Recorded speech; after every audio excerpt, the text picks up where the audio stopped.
Hello mga mamis! For today's video, bale cute na cake to, petite cake yan siya. Tapos ang ginawa nitong info yung parang doon sa last time na ginawa ko na little pony, basta ganun siya, para sa doggy siya.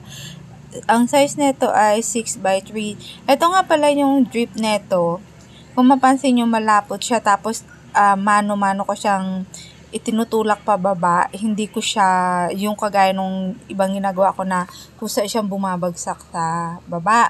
Kasi nga, sinadya ko na medyo malapot ito dahil whipping cream lang yung ginamit ko na drip na to. Yung last time kasi na ginawa ko sa ganito, napalabnaw masyado, 'di ba?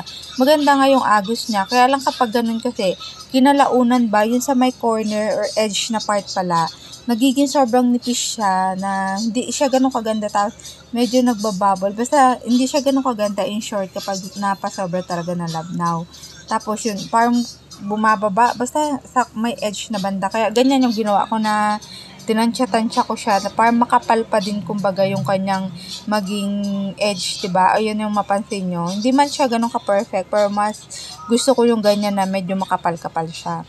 Tapos, since sabi ni customer ay wag daw fondant, pipe icing lang yung gagawin ko. Dapat mga candy-candy yan. Kaya lang, kapag candy-candy kasi, medyo mas mahal siya. Tapos, may lollipop, diba? Yung lollipop last time na yung pa, bilog pa.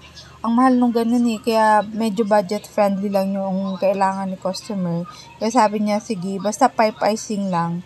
Pero napag-desisyonan ko, nalagyan ko na din siya ng candy. Ayan, dinagdagan ko nga ng Draghi. Masyado din siyang colorful, pero parang nakukulangan ako sa kulay nito. Parang may shade na kulang. I don't know kung ano yun. So yan, napapansin nyo, nilagyan ko na lang siya ng lollipop na kahit nawala na sa usapan namin customer. Syempre, returning client naman yan. And para mas maganda pa kahit papano yung outcome ng cake. So, yun lang mga mami. Salamat sa inyo, PLM Show.